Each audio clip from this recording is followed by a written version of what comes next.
Hey guys, welcome to my channel cute love. चलिए तो guys, my boyfriend का part 18 explanation शुरू करते हैं। तो पार्ट 18 की शुरुआत में हम देखते हैं कि काफी दिन बीत चुकी होती है और विंग और वांगजी की हाई स्कूल भी शुरू हो जाती है, लेकिन विंग वांगजी को इग्नोर कर रहा होता है। ऐसा नहीं था कि वांगजी ने उसके बाद बात करने की कोशिश नहीं की। वांगजी ने विंग को अप्रोच करने की बहुत बार कोशिश की, लेकिन हर बार विंग कुछ न कुछ कर वहाँ से भाग जाता। म्यान म्यान ये चीज नोटिस कर लेती है। म्यान म्यान भी विंग से बात करने की बहुत बार कोशिश करती है, लेकिन विंग भी उसे इग्नोर कर रहा होता है। ऐसे ही और भी बहुत दिन बीत जाते हैं, लेकिन विंग अभी भी उन्हें इग्नोर कर रहा होता है। अब म्यान म्यान हार मानकर सोचती है कि उसे वांगजी से इसके बारे में पूछना चाहिए। ऐसा सोचकर म्यान म्यान डिसाइड करती है कि वो वांगजी के घर जाकर वांगजी से इसके बारे में बात करेगी। उसके बाद हम देखते हैं कि म्यान म्यान वांगजी के घर पहुंच चुकी होती है और वो वांगजी के घर के डोर के पास खड़े होकर बेल रिंग बजाने ही वाली होती है कि तभी कोई अचानक से डोर खोल देता है और वो और कोई नहीं वांगजी होता है। वांगजी म्यान म्यान को देखकर कहता है कि म्यान म्यान, तुम यहाँ क्या कर रही हो? क्या तुम्हें किसी चीज के बारे में बात करनी है? म्यान म्यान वांगजी से कहती है कि हाँ, मुझे तुमसे कोई बात करनी है। वांगजी म्यान म्यान से कहता है कि क्या वो कुछ जरूरी है, क्योंकि अभी मैं शॉपिंग के लिए जा रहा हूँ। म्यान म्यान वांगजी से कहती है कि नहीं, ये उतनी भी जरूरी नहीं है, तुम पहले शॉपिंग कर वापस आ जाओ, मैं यहीं तुम्हारे घर पर तुम्हारा वेट करूंगी। वांगजी म्यान म्यान से कहता है कि अच्छा तो ठीक है, मैं शॉपिंग के लिए जा रहा हूँ। ऐसा कहकर वांगजी वहाँ से चला जाता है। उसके बाद हम देखते हैं कि जब वांगजी वापस आ चुका होता है शॉपिंग कर वो म्यान म्यान को देखता है जो कि बुक पढ़ रही होती है। वांगजी म्यान म्यान के पास जाकर कहता है कि सॉरी तुम्हें ज़्यादा वेट करवाने के लिए। म्यान म्यान वांगजी से कहती है कि नहीं, कोई बात नहीं, वैसे तुमने मुझे ज़्यादा वेट नहीं करवाया और मुझे तुमसे एक बात कहनी थी, क्या तुम इस घर में अकेले रहते हो? वांगजी म्यान म्यान से कहता है कि नहीं, मैं अपने ब्रदर्स के साथ यहाँ रहता हूँ। मेरे एक बड़े भाई है, उनका नाम सिचैन है, और मेरा एक छोटा भाई भी है, उसका नाम सिजुई है। तभी म्यान म्यान वांगजी से कहती है और तुम्हारे मॉम डैड कहाँ हैं? वांगजी म्यान म्यान से कहता है कि मेरे मॉम डैड बहुत पहले ही इस दुनिया से चले गए। म्यान म्यान वांगजी से कहती है कि आई एम सॉरी, मैंने तुमसे वो सब पूछ लिया। वांगजी म्यान म्यान से कहता है कि नहीं, उसकी कोई बात नहीं। तभी म्यान म्यान वांगजी से कहती है कि वैसे अभी तुम्हारे ब्रदर्स कहाँ हैं? वांगजी म्यान म्यान से कहता है कि वो लोग अभी बाहर गए हुए हैं, वो लोग इवनिंग तक वापस आ जाएंगे। वैसे मैंने तुम्हें बहुत ज़्यादा वेट करवा दिया है, मैं सोचता हूँ कि मैं तुम्हारे लिए कुछ खाने के लिए लेकर आता हूँ। वैसे तुम क्या खाना चाहोगी? मैं तुम्हारे लिए वो कुक कर दूंगा। म्यान म्यान वांगजी से कहती है कि नहीं, उसकी कोई ज़रूरत नहीं, मुझे भूख नहीं लगी है। लेकिन तभी म्यान म्यान के पेट से आवाज़ आने लगती है। तभी वांगजी म्यान म्यान से कहता है कि तुम्हें कुछ खा लेना चाहिए। म्यान म्यान उस समय काफ़ी ज़्यादा एम्बैरेस फील करने लगती है और वो वांगजी से कहती है कि ठीक है, लेकिन मैं तुम्हारे खाने बनाने में मदद करूँगी। वांगजी म्यान म्यान से कहता है कि ठीक है, और उसके बाद वो लोग किचन में जाते हैं और वो लोग कुकिंग करना शुरू कर देते हैं। कुकिंग करने समय बहुत बार ऐसा होता था कि म्यान म्यान और वांगजी बहुत ज़्यादा क्लोज आ जाते थे और म्यान म्यान की हार्ट बीट काफ़ी ज़्यादा बढ़ जाती थी। उसके बाद वो लोग जब कुकिंग कर लेते हैं, उसके बाद वो लोग खाना लेकर डाइनिंग हॉल पर आते हैं। खाना डाइनिंग हॉल पर लेकर आने के बाद वो लोग खाना खाना शुरू कर देते हैं। ऐसे ही वो दोनों खाना खा ही रहे होते हैं कि वांगजी म्यान म्यान से पूछता है कि तो तुम्हें मुझसे क्या बात करनी थी? उस समय म्यान म्यान फूड खा रही होती है। फूड खाते खाते उसके फेस पर कुछ फूड लग जाते हैं, तो वांगजी उसे साफ करने के लिए आगे आता है और वो अपने हाथों से म्यान म्यान के फेस को साफ करने लगता है। तभी म्यान म्यान की हार्ट बीट काफ़ी ज़्यादा बढ़ जाती है और वो वांगजी को देखने लगती है। काफ़ी देर तक वो वांगजी को इसी तरह से देखते रहती है। उसके बाद वो वांगजी से कहती है कि मैं तुम्हें पसंद करती हूँ। वांगजी ये सुनकर वांगजी काफ़ी ज़्यादा शॉक्ड हो जाता है और वो म्यान म्यान से दूर हटते हुए कहता है कि आई एम सॉरी, तभी म्यानम्यान वांगजी से कहती है कि तुम सॉरी क्यों कह रहे हो, तुम भी तो मुझे पसंद करते हो ना वांगजी।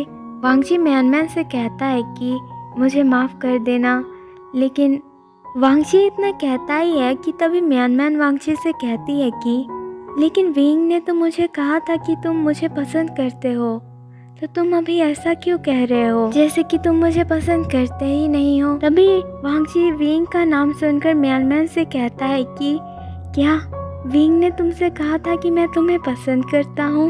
विंग ने तुमसे कब कहा था कि मैं तुम्हें पसंद करता हूँ? तभी म्यानम्यान वांगजी से कहती है कि उसने मुझसे पहली बार ये तब कहा था जब हम लोग स्कूल ट्रिप पर थे।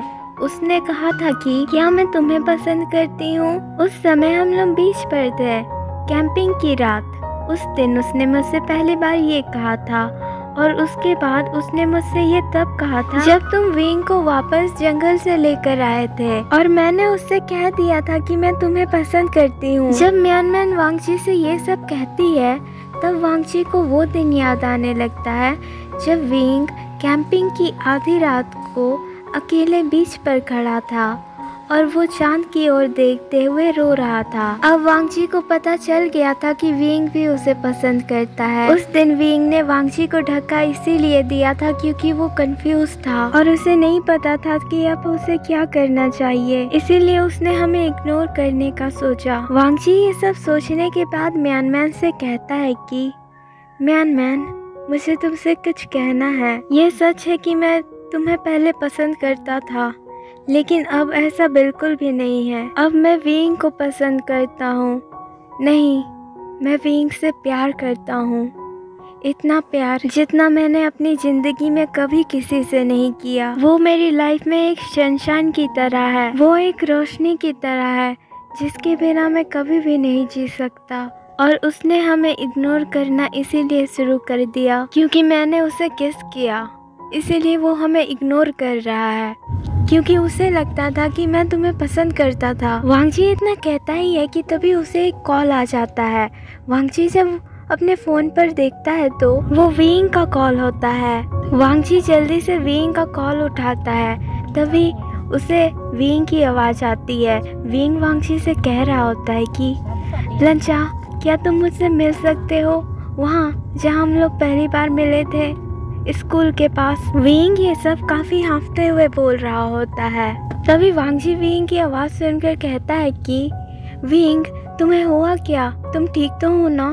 तुम इतनी ज़्यादा हाफ क्यों रहे हो? विंग वांगजी से कहता है कि लंचा, बस तुम जल्दी से स्कूल के पास आ जाओ, मुझे तुमसे कुछ कहना है। ऐसा कहकर विंग कॉल कट कर देता है। तभी वांगजी म्यानम्यान से कहता है कि म्यानम्यान, मुझे कुछ ज़रूरी काम है, मैं यहाँ से जा रहा हूँ। ऐसा कहकर वो वहाँ से चला जाता है। वांगजी विंग के पास दौड़कर जाने लगता है।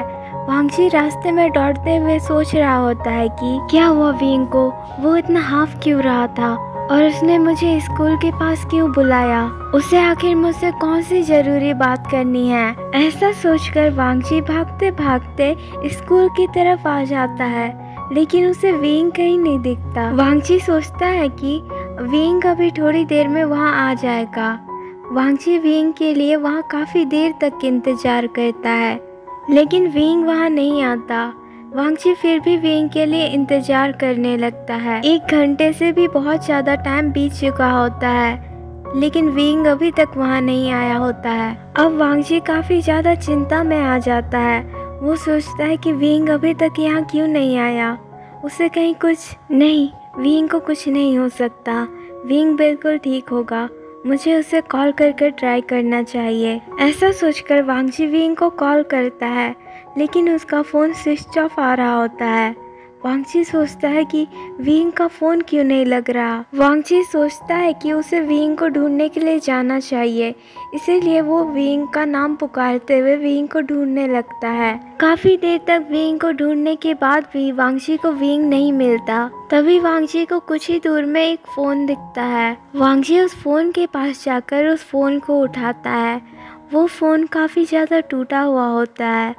वांगजी जब उस फ़ोन को देखता है तो वो अपने मन में सोचता है कि ये तो विंग का नया फोन है। ये फोन यहाँ इस हालत में क्या कर रहा है? विंग के फोन को देखने के बाद वांगची को अब विंग की और भी ज्यादा चिंता होने लगती है। वांगची जोर जोर से विंग का नाम लेकर उसे हर जगह ढूंढने लगता है। वांगची भागकर हर जगह विंग को ढूंढ रहा होता है, लेकिन विंग उसे कहीं भी नहीं मिल रहा होता। वांगची को अब विंग की और भी बहुत ज़्यादा चिंता होने लगती है। वांगची सोचता है कि विंग, तुम कहाँ हो? तुमने कहा था कि तुम्हें मुझसे मिलना है। तुम कहाँ हो विंग? तुम कहाँ हो? अब वांगची अपने मन में सोचता है कि उसे विंग के घर जाना चाहिए। विंग जरूर अपने घर में होगा। ऐसा सोचकर वांगची दौड़कर विंग के घर जाने लगता है। वांगची जब विंग के घर पहुंच जाता है, वो उस समय काफी ज्यादा हाँफ रहा होता है। वांगची अपने मन में सोचता है कि विंग जरूर अपने घर में होगा, विंग जरूर अपने घर में होगा। ऐसा सोचते हुए वो विंग के घर का डोरबेल बजाने लगता है। वांगची बार बार विंग के घर का डोरबेल बजाता है और वो अपने मन में बार बार सोचता है कि विंग बस अपने घर में है और वो कहीं भी नहीं है। वो बस अपने घर में है और कहीं नहीं। वांगची ऐसा सोच ही रहा होता है कि तभी विंग के घर का डोर खुलता है। तभी वांगची अपने सामने जेंगशन को देखता है। जेंगशन वांगची को ऐसे देखकर शॉक्ड हो जाता है और वो वांगची से कहता है कि तुम यहाँ क्या कर रहे हो, और वो भी ऐसी हालत में? तुम्हें हुआ क्या? तभी वांगची जेंगशन से कहता है कि विंग कहाँ है? विंग घर ही में है ना? वांगची ऐसा कह ही रहा होता है कि तभी वहाँ जेंगशन के पीछे से लैन सिचेन आता है। लैन सिचेन वांगची से कहता है कि वांगची, तुम यहाँ, और तुम्हें हुआ क्या? हे गाइस, तो आज का पार्ट यहीं ख़त्म करते हैं। गाइस, मुझे कमेंट करके ज़रूर बताइएगा कि आपको आज का पार्ट कैसा लगा। और गाइस, आपको क्या लगता है कि विंग के साथ क्या हुआ? विंग ठीक है या फिर उसके साथ कुछ बहुत बड़ी चीज़ हो गई? तो इसकी आगे की स्टोरी जानने के लिए आप लोगों से मैं मिलती हूँ इसकी नेक्स्ट पार्ट में। और जाने से पहले इस वीडियो को लाइक कर दीजिएगा, शेयर कर दीजिएगा वांगशन फैंस के साथ, और मेरे चैनल को सब्सक्राइब कर लीजिएगा। Love you, take care and thanks for watching my video. Bye.